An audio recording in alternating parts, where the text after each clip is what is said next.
So she has this, she has narcolepsy basically, which means she just falls asleep anywhere. Right? She just falls asleep anywhere. And they're saying that she's the most well-known underground slave conductor with narcolepsy. This is what they're telling us in our. There's pictures of Harriet Tubman in here. We rep her, but she wasn't some slave trying to free the slaves. That's their story. That's what they say. Well, how are we going to get our story? How are we going to get the true story about Harriet Tubman? By doing this. Taking time. We say that we respect our ancestors and whatever. Research them. And you'll find out stuff about them that those people out there aren't telling you about your ancestors. And this whole black slavery myth that we lovingly adopt, thinking that it's for our betterment as a people. Because everybody else has that story. So we want to get down with everybody else's story. Because everybody else was a slave on the planet by some other nation. And we so don't want to be the founders of civilization, we want to get down with the slaves. When the word slave comes from Slav, and Slav is a European. So it has nothing to do with us. This myth of black history. So Harriet Tubman gets seizures, sleeping spells. And they say that this plagued her for the rest of her life. Plagued her. Plagued her like this room's full of grasshoppers. We're not going to be just in here chilling. We want to get out of that situation because we understand what plagues are. So they're saying that this is something detrimental to her. But she's the most well-known of all the underground railroad conductors.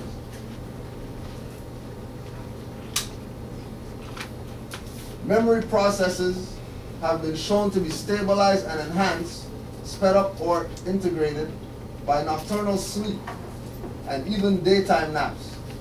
Certain sleep stages are noted to improve an individual's memory. So was she really sleeping? Or was she practicing her high-level occult sciences?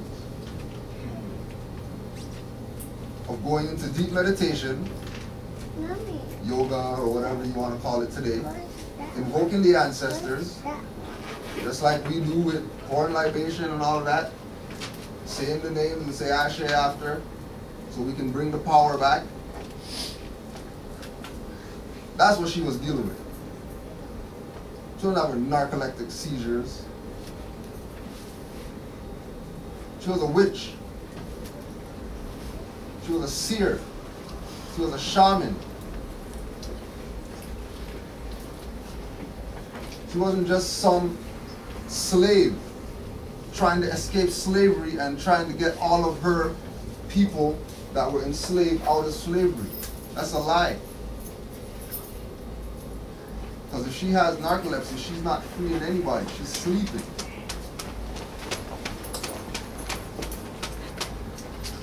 In 1801, David Hartley first postulated that dreaming altered the associative links within the brain during dreaming periods.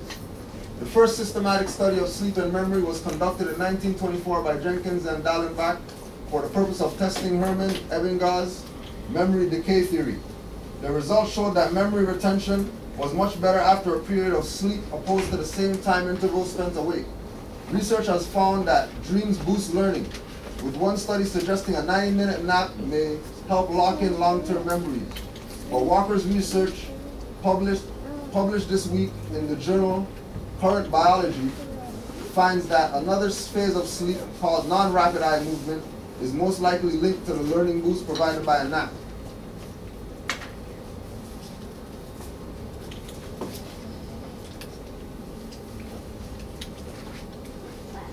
So, like we were saying, she's a shaman. And Lao Tzu said, start seeing into darkness is clarity. Knowing how to yield is strength. Use your own light and return to the source of light. This is called practicing eternity. So it's important to spend some time in darkness so you can see the light. Which is the lesson that Harriet Tubman came to teach us. That the colonist inquisitionists that we all just trust and love, and we don't think that they'll ever do anything bad to us, you know, because they freed the slaves. And these people are diabolical. And they're going to tell you that this lady has seizures, sleeping spells, and she has narcolepsy, and she's a shaman. They're going to lie to you and tell you that she was a slave trying to free slaves. Frederick Douglass wrote a letter to honor her. It read in part, "You ask for what you do not need when you call upon me for a word of commendation. I need such words from you far more than you can need them from me, especially where your superior labors and devotion to the cause of the lately enslaved of our land are known as I know them." Frederick Douglass talking. So if he came from Africa, what are you talking about in his land? Our land. He's saying our land. He's supposed to be a slave who came from Africa. Descendant of. But he's in this land talking about our land. Most that I have done and suffered in the service of our cause has been in public, and I have received much encouragement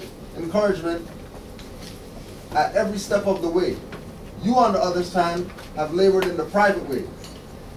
I have wrought in the day, you in the night.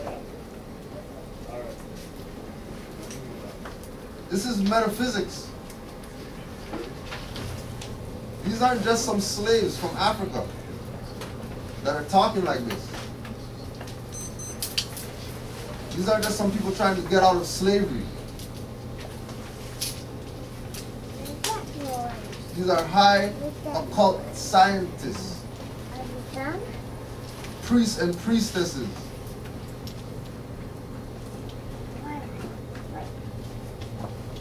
They also know the law, because he knows that there's a public side and a private side.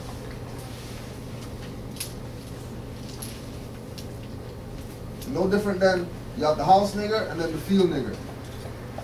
Public side, private side.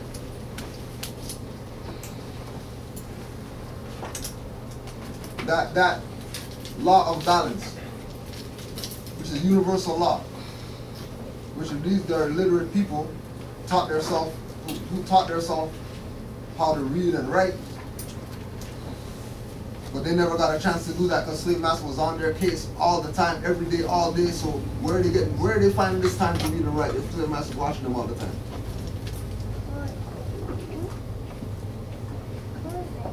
It's important that we use our logic and common sense. It's extremely important to our survival that we use our logic and our common sense. And stop trying to justify fictions and stories that put us backwards. And the more we deal with it, the more backwards we go. And we've been dealing with this madness for 400 years plus.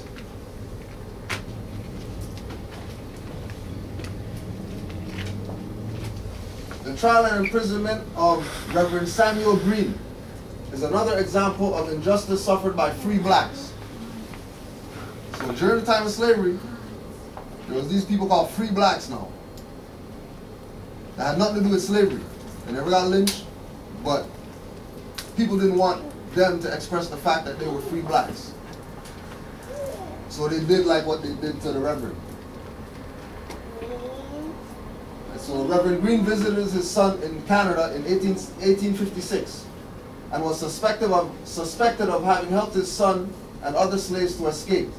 He was charged with possessing a volume of Uncle Tom's Cabin, a map of Canada, several schedules of routes to the north, a railroad schedule, and a letter from his son in Canada, detailing the pleasant trip he had, the number of friends he met on the way, and concludes with a request to his father that he shall tell certain other slaves, naming them, to come on, which slaves, it is well known, did leave shortly afterwards and have reached Canada. The mere possession of these items put him in violation of the Act of 1841. A free Negro or free black is a term used prior to the abolition of slavery in the United States to describe African Americans who were not slaves but Aboriginal and Indigenous. Black Seminoles is a modern term by historians for descendants of free blacks. And then Seminole is supposedly an Indian tribe. So Seminole is an Indian tribe, and then free blacks are connected to Seminoles. And then if you have free blacks, then you have enslaved blacks, which are connected to free blacks, which are connected to Seminoles. Then everybody didn't come here on a slave ship from Africa. Not these millions of people that they talk about. It's an impossibility that they brought that many of us from over there.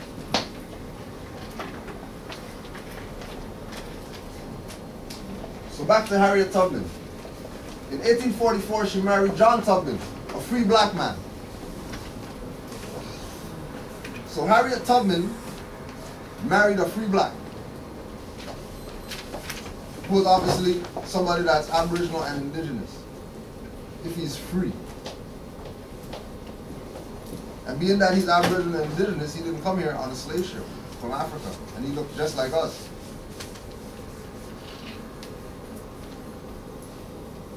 She hired her lawyer to trace her mother's history as a slave. The lawyer discovered records showing that her mother had been briefly free. And there's a lie, because you can't be briefly free. So, in Moorish culture, everything passes through the woman. So if Harriet Tubman's mom was free, then that means Harriet Tubman was free. She wasn't some slave that came over here on a slave ship. She was one of the Aboriginal people that got filtered in and called, oh yeah, that's a slave. Yeah, we just found this guy on the river, he's a slave. He was trying to escape from slavery. So, after Congress passed the Fugitive Slave Act of 1850, which required northern states to return escaped slaves, Tubman settled runaways in Canada, in what is now Ontario. So, Aboriginal people, Harriet Tubman, Aboriginal and Indigenous to this land, not somebody that came from Africa, was taking slaves from the south and bringing them to the north. And as far north as Canada, Ontario, where we are. Now you go to St. Catharines and there's a Harriet Tubman something in St. Catherine. And you can ask those guys back there because they're from St. Catharines. And they'll tell you the history of Harriet Tubman in St. Catharines. Right? In her work, Tubman carried a gun, not to fend off enemies, but to goad fugitives who grew faint-hearted and weary and wanted to return. Live north or die here.